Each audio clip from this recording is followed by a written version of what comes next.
কিরে দাঁড়া, দৌড়ায় কই যেতেছিস? আরে আমি তো জান্নাতে যাবো। জান্নাতে? কেমনে কি?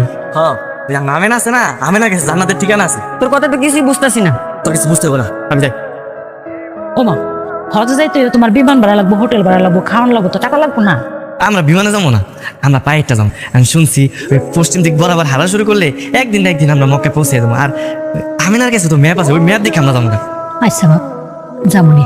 একটা দাম ছাড়া উপায় নেই। সমস্যা নেই, আমি সোজা পশ্চিম মুখ হাঁটা শুরু করবো, আমার টাকাও লাগবে না, সহজ হয়ে যাবো। কি রে অমর, কি হয়েছে? চাচি, আপনাকে একটা ঠেলা গাড়ি আছে না? হ্যাঁ। আমার তো ঠেলা গাড়ি একটু লাগবে চাচি। কি দরকার? বাপরে, একটু পারবি না, মেলা দূরে রাস্তা, অনেক কষ্ট হইব তো। মা, তোমার লেগে এই কষ্ট আমার কিছুই না।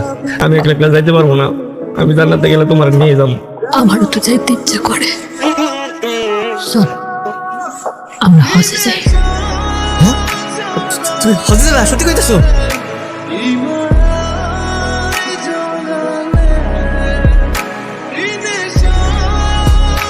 দুই দিন হয়ে গেল, আর কত দূর যাইতে পারে? বাংলাদেশে আছে না ভারতে ঢুকছে? না, এত তাড়াতাড়ি তো বাংলাদেশ পারবার কথা না। তোর কত কষ্ট হইতেছে, পা ফাইটে রক্ত পড়তেছে। আমি যাবো না, আমার জান্নাত হয়ে গেছে, আমি জান্নাত পেয়ে গেছি বাপ। না না, দেখো আমার কোনো কষ্ট হইতেছে না, এই যে আমি হাসতেছি, আমার কিছু হয়নি। তুই বেশি কষ্ট করছিস, তোর কষ্ট যে আমি সহ্য করতে পারি নাই, এই জন্য আল্লাহ আমার ডাক শুনছে। এই যে ঠেলা গাড়িটা আবার দিয়ে যাবো না? তুই একলাই গাড়ি নিয়ে যাইতে পারবি না, আমি এই গাড়ির টাকা দিয়ে দিবি না, তুই আমার লাগে চল। না মা, টাকা দিলে হইব না, আমি চাচারে কথা দিছি, কথার অবাধ হইতে পারবো না। আরে ভাই, আপনি আপনার আমি কত খুঁজছি। এই যে ভাই, আমার কাছে 50,000 টাকা আছে, এটা রাখেন, আপনার মার হজের কাজে লাগবে। হ্যাঁ,